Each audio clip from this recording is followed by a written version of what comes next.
세상의 빛이라는 제목으로 계속해서 말씀을 나누겠습니다. 자, 우리 오전에 말씀에 나눈 것이 뭐죠? 너희는 세상의 소금이다. 또 소금과 함께 주님께서 우리에게 비유로 말씀하신 게 뭐죠? 너희는 세상의 빛이다. 그런 거예요. 빛이다. 세상을 비추는 빛이 된다. 우리는 어떤 존재다? 세상의 빛이다. 그래요. 그러면 나 혼자만 빛나는 게 아니라 세상을 비추는 빛이다. 그래서 여러분 주님이 두 번 강조한 거예요. 세상의 소금, 세상의 빛이에요.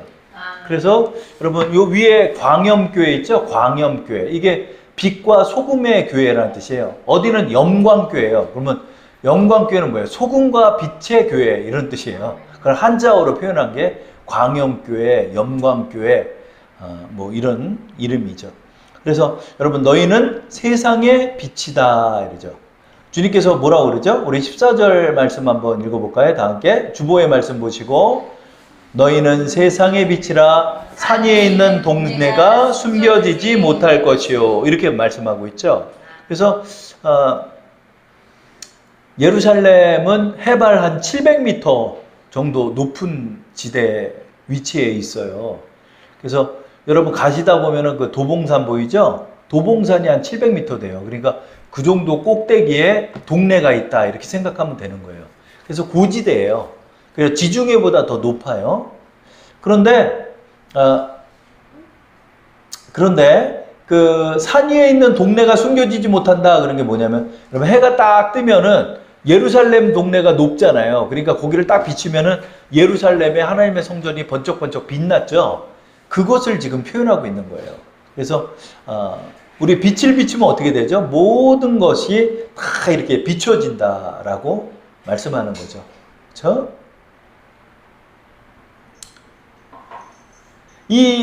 그런데 예수님께서 우리를 왜 빛이라고 표현하셨죠? 빛은 먼저는 하나님께서 자신을 빛이라고 정의하셨어요. 우리 그 장면을 한번 볼까요? 시편 104편 1, 2절 말씀, 주보의 말씀 한번 보시고 합독해 볼까요? 내 영혼아 여호와를 송축하라. 여호와 나의 하나님이여 주는 심히 위대하시며 존귀와 권위로 옷 입으셨나이다. 주께서 옷을 입은 같이 빛을 입으시며 하늘을 휘장같이 빛을 입으시며 하늘을 휘장같이 치시며 그렇죠. 하나님을 뭐요? 빛으로 옷 입은 같으신 분이다. 그래서 하나님은 너무나 빛나는 빛으로 계세요. 그래서 여러분 천국에 올라가면 하나님의 형상이 있는 것보다도 하나님은 이렇게 빛으로 우리와 함께 하신대요. 그래서 우리가 천국에서 만나 뵙는 분은 누구다? 예수님을 만나 뵌다고 그러더라고요. 그래서 예수님이 우리를 이제 맞아주시죠. 그래서 신약으로 가서는 예수님이 자신을 빛이라고 표현하셨죠. 우리 그 장면 한번 볼까요? 요한복음 8장 12절 보면 예수께서 또 말씀하여 이르시되 나는 세상의 빛이니 나를 따르는 자는 어둠에 다니지 아니하고 생명의 빛을 얻으리라 이렇게 주님이 말씀하셨죠. 그래서 우리는 어떤 존재다? 예수님이 먼저는 자신이 빛이라고 하셨잖아요. 그런데 우리를 빛이라고 표현했으니까 이게 얼마나 우리에게 영광스러워요. 그렇죠? 하나님 자신을 표현할 때 빛이라고 표현하셨는데 너희가 세상의 빛이다. 그런 거 뭐죠? 먼저는 여러분 우리를 이렇게 빛 같은 존재로 여기시고 우리가 그만큼 가치가 있다는 거죠. 그래서 우리가 우리의 정체성을 여러분 그렇게 가지셔야 되는 거예요. 그래서 여러분 내가 가진 게 없고 내가 이럴 때 여러분 사람이 위축되고 그런 마음이 들잖아요. 그러나 그런 것으로 머무는 게 아니라 나는 이렇게 빛된 존재구나 하는 거를 여러분들이 여기셔야 돼요. 그래서 내가 빛의 자녀다. 그래서 빛의 자녀다. 오늘 우리 찬양 그래서 특송을 뭐 불렀죠? 빛의 사자들이여 어서 가서 이랬잖아요. 빛의 사자들이여. 어떤 목사님이 뭐라고 그러냐면 목사님들 대출을 많이 받아서 비제 사자들이여 어서 가서 그러네요. 여기도 대출 받고 저기도 대출 받고 교회 대출 받아가지고 힘들다고 비제 사자들이여 그렇게 부르지 말자 농담으로 그런 말씀을 하시더라고요. 세상에서도 여러분 돈 가진 거 없고, 세상에서도 뭐 좀 작고, 뭐 좀 없고 이러면 얼마나 위축되고 그래요. 그렇죠? 그런데 여러분, 하나님께서는 여러분을 뭐로 여긴다? 빛의 자녀다. 그러니까 내 자녀다. 하나님이 그렇게 여러분을 여기는 거예요. 그러니까 여러분, 나의 자부심과 정체성은 하나님의 자녀임을 우리는 기억해야 돼요. 그래서 그걸로 자꾸 나에게 용기를 주고 나 자신을 그렇게 여겨야 돼요. 나도 주의 종이고 나도 주님 앞에 부름받았고 하나님께서 귀히 여기는 우리 하나님의 사람임을 여러분이 기억하고 사셔야 돼요. 그래서 하나님께서, 예수님께서 우리에게 뭐라고 그런다? 너희는 세상의 빛이다 그래요. 너희는 세상의 빛이다 그래요. 여러분, 정당의 대표자들이 세상의 빛이 아니에요. 우리가 세상의 빛이에요. 그러니까 여러분이 그래 나는 세상을 비춰주는 역할로 살아가는 사람이다. 여러분이 그렇게 여겨야 되는 거예요. 맨날 뭘 가지려고 그러고 이러면은 위축돼가지고 사람이 못 살아. 그런 게 아니라 정체성과 자존감을 가지고 우리가 살아가야 하는 거예요.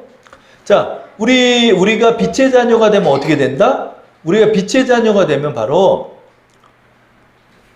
빛을 비추는 역할을 담당한다 그러죠? 우리 5장 15절 말씀을 한번 읽어볼게요. 시작. 사람이 등불을 켜서 말 아래 두지 아니하고 등경 위에 두나니 이러므로 집안의 모든 사람에게 비치느니라. 그래서 이제 이것을 빛을 등불과 같은 것으로 우리에게 은유로 해서 말씀하시죠. 그래서 여러분 옛날 우리 조선시대 보면은 요만한 잔에다가 기름 담아가지고 심지를 요렇게 켰던 등잔불이었잖아요. 유대 사람들도 등잔불을 켰어요. 그래서 옛날에 이런 전기불이 없었잖아. 그러니까 등잔불을 이렇게 켜가지고 이렇게 좀 높은 데다 이렇게 두는 거예요.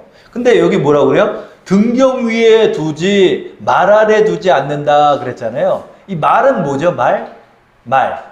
말이 여러분 그 한 말 두 말 할 때 그 말을 말하는 거예요. 그래서 한 9리터 정도 되는 것을 담을 수 있는 용기를 말이라고 그래요. 그런데 이 말 아래 두지 않는다 그게 무슨 말이냐면 애들 있고 그러는데 여러분 이 등잔불 켜놨다가 애들이 치고 그러면 그게 이불에 떨어지고 그러면 불나잖아요. 그러니까 자리를 비고 이렇게 할 때 보면은 그거를 말통으로 덮었대요. 말통으로 그 등잔불을 덮어놨대. 안전하게. 덮어놓고 있다가 이제 들어오면 다시 약간 높은데 이런 데다 이렇게 딱 올려놓고 했대요. 그래서 여기서 말이 그래서 등장하는 거예요.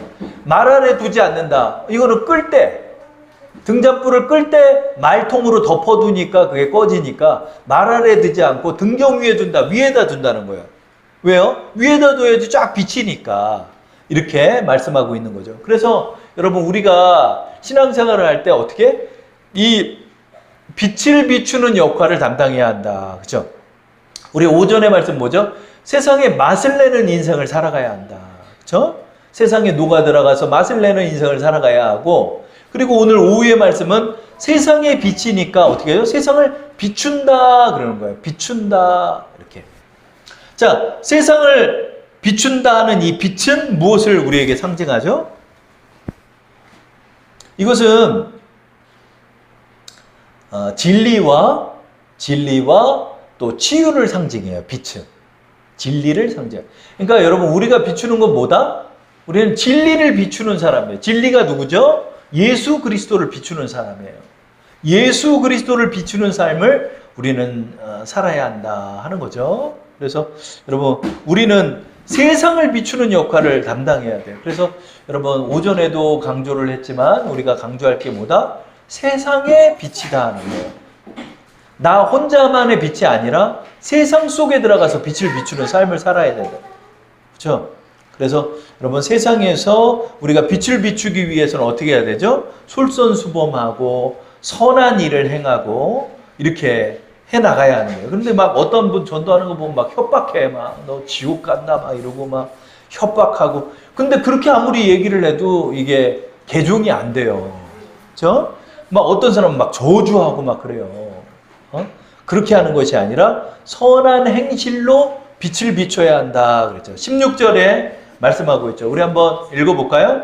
이같이 너희 빛이 사람 앞에 비치게 하여 그들로 너희 착한 행실을 보고 하늘에 계신 너희 아버지께 영광을 돌리게 하라 그랬죠.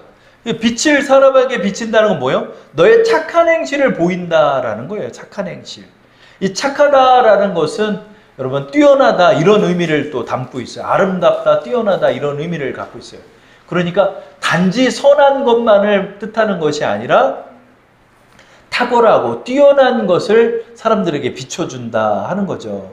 그러니까 여러분 우리가 이런 것들을 비추면서 살아가야 돼요. 세상을 이롭게 하고 세상을 돕기 위해서는 또 뛰어나고 성실해야 돼요. 그래야지 세상을 비추지. 게으르고 나태하고 무능하면 무엇을 비출 수 있습니까? 그죠? 우리는 그렇게 해서는 안 된다는 거죠. 그래서 이번에 보니까 여러분 우리 그 탁구 선수들 있었는데 신유빈 선수가 이번 파리 올림픽에 메달을 땄어요. 동메달을 단체전에서. 다른 거는 전부 다 중국한테 밀려서 동메달까지만 딴 거야. 중국의 벽은 넘지 못해서. 그런데 이번에 탁구의 메달이 왜 중요하냐? 16년 만에 메달을 딴 거예요. 16년 만에. 그동안 그냥 메달 하나를 못 땄어. 근데 16년 만에 메달을 땄으니까 얼마나 기쁩니까? 근데 이렇게 장면을 보니까 탁구를 치기 전에 이 친구들이 기도를 하더라고요. 자, 오후 말씀 PPT 좀 한번 켜주세요. 사모님. 보세요. 탁구 치기 전에 기도하는 거야. 저기 진지 선수 저 앞에 있는 키 조그만 친구 있죠? 머리 이렇게 딴 사람. 저 중국에서 넘어온 사람이야. 중국에서 넘어와서 귀화를 해서 한국 사람이 된. 같이 기도하는 거예요. 저렇게. 기도하면서 탁구를 치는 거예요.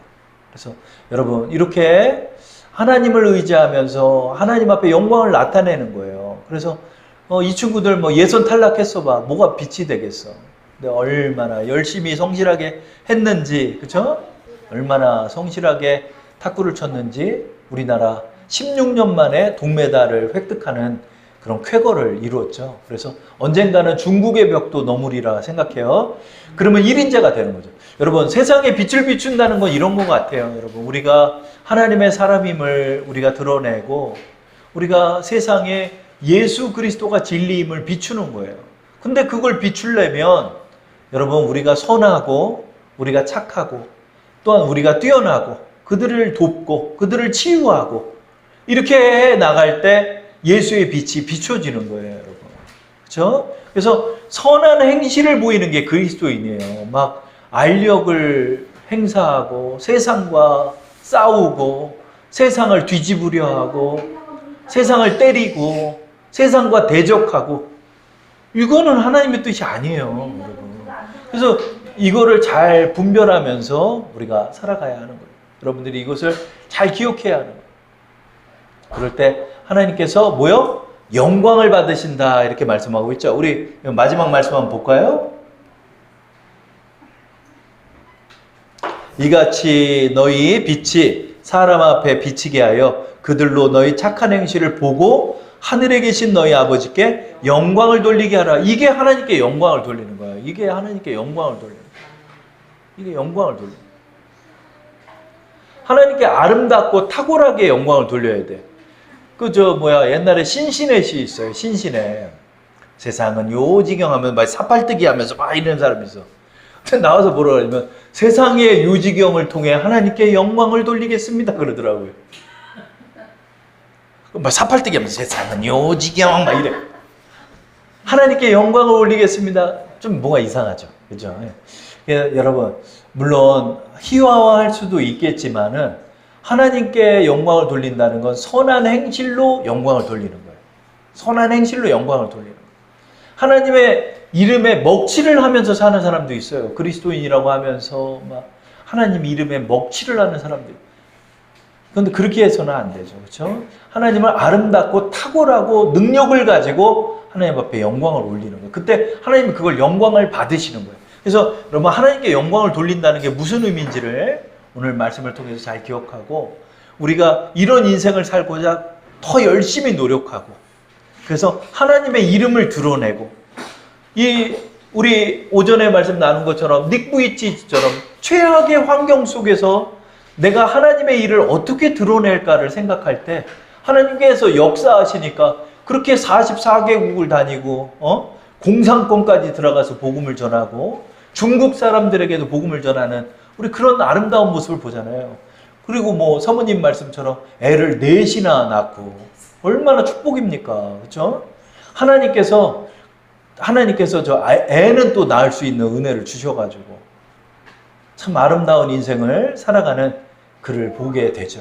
여러분, 우리도 그런 인생을 살아가야 돼요. 나 자신을 보지 말고 세상 속에 내가 소금이고 내가 세상 속의 비침을 기억하면서 세상을 아름답게 비치고 세상에 아름답게 맛을 내며 살아가는 우리 여러분 되길 바랍니다.